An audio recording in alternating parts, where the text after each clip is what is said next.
दोस्तों आज की वीडियो में मैं बात करने वाला हूं आपसे महेश भट्ट के ऊपर। वो अपने आप में इस टाइम पे बहुत ज्यादा चर्चा का विषय है क्योंकि सुशांत सिंह राजपूत की जो मृत्यु हुई है उसमें उनका हाथ होना समझा जा रहा है। महेश भट्ट वो व्यक्ति है जिन्होंने ये कहा था कि सुशांत सिंह राजपूत मेंटली डिप्रेस था, पागल व्यक्ति था और उसको जरूरत थी। उनकी हालत तो उनका ये कहना है कि हमें पहले ही लग रहा था कि ये व्यक्ति लाइफ में नहीं जिएगा, ये सुसाइड कर लेगा। तो ये तो महेश भट्ट ये कहते हैं, उनका भाई ये कहता है कि हमें तो पहले से ही आसार दिख रहे थे। रिया चक्रवर्ती कहती है कि मेंटली डिप्रेस्ड व्यक्ति था। तो ये तो महेश भट्ट पहले ही लाइमलाइट में, लेकिन महेश भट्ट का एक ऐसा वीडियो सामने आया जो इनकी धज्जियां उड़ा देगा, जो आपको ये बताएगा कि ये कितना घटिया व्यक्ति है। मानो को सर्टिफिकेट की जरूरत नहीं, आप किसी के मोहताज नहीं। मैं सिर्फ एक बात कहना चाहूंगा जो आपके कंक्लूजन में भी लिखा है, हिंदुस्तान का मुसलमान मुसलमान बन जाए, ये मुल्क की तकदीर बदल जाएगी। जरा अपने अंदर की शिद्दत को जगाइए भाई।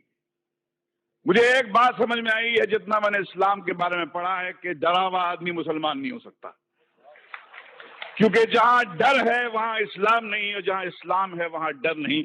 जैसे जहां अंधेरा होता है वहां रोशनी होती है, जहां रोशनी होती है वहां अंधेरा नहीं होता। एक हदीस मुझे हमारे दोस्त महमूद मदनी साहब ने लिखवाई थी, जो मेरे कंप्यूटर पे है। उनसुर अखाका जालिमन औ मजलूमा, मदद कर, अपने भाई की मदद कर, मजलूम हो तो मदद कर, जालिम हो तो मदद कर।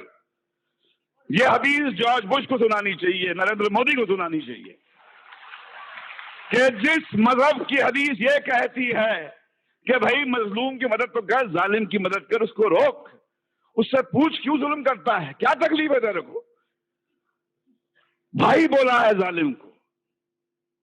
अब ऐसे मजहब में टॉलरेंस नहीं है तो और क्या है। मगर समस्या कुछ और है। आप अंधों के मुल्क में, अंधों की दुनिया में आईना बेचने निकले हैं। दुनिया का सबसे बड़ा दहशतगर्द व्हाइट हाउस में रहता है, अफगानिस्तान की पहाड़ियों में नहीं रहता है। और ये पूरे दुनिया की हुकूमतें, ये 6 बिलियन लोग, उनकी जुर्रत नहीं होती है कि जाके उस जॉर्ज बुश को टेररिस्ट करके उसको फांसी पे के तख्ते पे ले जाए। मैं ओसामा बिन लादेन के खून के खेल को नहीं माफ करूंगा, बशर्ते आप जॉर्ज बुश को भी उसी तरह ट्रीट करें। एक तरफा बात नहीं हो सकती है। स्टेट टेररिज्म का आप कंडोन करेंगे और इनको कहेंगे टेररिस्ट। आपने महेश भट्ट, आलिया भट्ट की पिक्चरें देखी होंगी, लेकिन आप उससे इनकी मानसिकता जज नहीं कर पाते हैं। उनकी मानसिकता तब समझ में आएगी जब आप इनके भाषण सुनोगे। ये जो जहर उगलते हैं वो जब आप स्वतः सुनोगे ना, तो आपको समझ में आएगा ये कितने घटिया लोग हैं। बॉलीवुड में रह के ये माफिया रन करते हैं, एक्टर्स को दबाते हैं क्योंकि इनकी सोच से नहीं मिलते हैं। ये महेश भट्ट वो व्यक्ति है जो टेररिस्ट ओसामा बिन लादेन का समर्थन करते हैं। तो आप ऐसे व्यक्ति को खुद सोच सकते हो कि क्या कहा जाए। जो भारत देश में रह के भारत को गाली दे सकता है, वो व्यक्ति से आप क्या उम्मीद कर सकते हो। जो मुसलमानों के बीच में बैठ के हिंदू विरोधी भाषण देता है, तो आप ऐसे व्यक्तियों से क्या अपेक्षा कर सकते हो। मैंने कहा है ना आपको, बहुत सी वीडियोस में मैंने आपके साथ बात रखी है कि ये जो बॉलीवुड के इस तरह के लोग हैं, जो घटिया पॉलिटिशियन होते हैं, वही एंगल ढूंढते हैं हिंदू मुस्लिम को आपस में लड़ाने का। महेश भट्ट वही गंदी सोच का उदाहरण। मतलब मेरे को समझ में नहीं आता इस तरह के व्यक्ति आखिर कैसे सरवाइव कर रहे हैं, कैसे राइज कर रहे हैं, कहां चली जाती है अपनी वो जमीर। आज आपको समझ में आया है सुशांत सिंह राजपूत के जाने के बाद, तो ऐसे लोग नहीं उठने चाहिए। इम्तियाज खत्री का अगर आपने वीडियो नहीं देखा है तो देखना, उस तरह के लोग नहीं उठने चाहिए जो सुशांत सिंह राजपूत पे धौंस चलाए।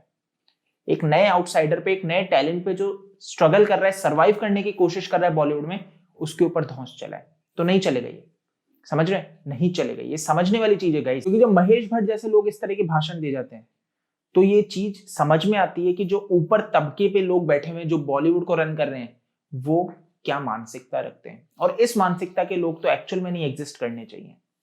भारत की रोटी खाते हैं, भारत में रहते हैं और भारत को ही गाली देते हैं।